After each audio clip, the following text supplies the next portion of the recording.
సొలొమోను రాసిన ముత్యముల వంటి సామెతల నుండి ఈరోజు 9వ అధ్యాయం నేర్చుకుందామా. జ్ఞానము నివాసమును కట్టుకొని దానికి 7 స్తంభములు చెక్కుకొనినది. పశువులను వధించి ద్రాక్షరసమును కలిపియున్నది, భోజన పదార్థములను సిద్ధపరచి ఉన్నది. తన పనికత్తెల చేత జనులను పిలువనంపినది. పట్టణమందలి మెట్టల మీద అది నిలిచి, జ్ఞానము లేనివాడా ఇక్కడికి రమ్మని ప్రకటించుచున్నది. తెలివి లేని వారితో అది ఇట్లనుచున్నది, వచ్చి నేను సిద్ధపరిచిన ఆహారమును భుజించుడి, నేను కలిపిన ద్రాక్షరసమును పానము చేయుడి. ఇక జ్ఞానము లేని వారై ఉండక బ్రతుకుడి, తెలివి గలుగజేయు మార్గములో చక్కగా నడువుడి. అపహాసుకులకు బుద్ధి చెప్పువాడు తనకే నింద తెచ్చుకొనును, భక్తిహీనులను గద్దించువానికి అవమానమే కలుగును. అపహాసకుని గద్దింపకుము, గద్దించిన ఎడల వాడు నిన్ను ద్వేషించును. జ్ఞానము గలవానిని గద్దింపక వాడు నిన్ను ప్రేమించును.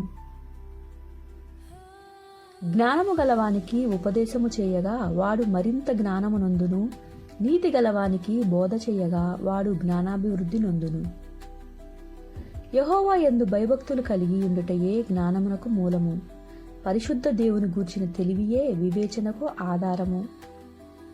నా వలన నీకు దీర్ఘాయువు కలుగును, నీవు జీవించు సంవత్సరములు అధికములగును. నీవు జ్ఞానివైన ఎడల నీ జ్ఞానము నీకే లాభకరమగును. నీవు అపహసించిన ఎడల దానిని నీవే భరింపవలను. బుద్ధిహీనత అనునది బొబ్బలు పెట్టునది, అది కాముకురాలు, దానికి ఏమీ తెలివిలేదు. అది తన ఇంటి వాకిట కూర్చుండును, ఊరి రాజవీధులలో పీఠము మీద కూర్చుండును.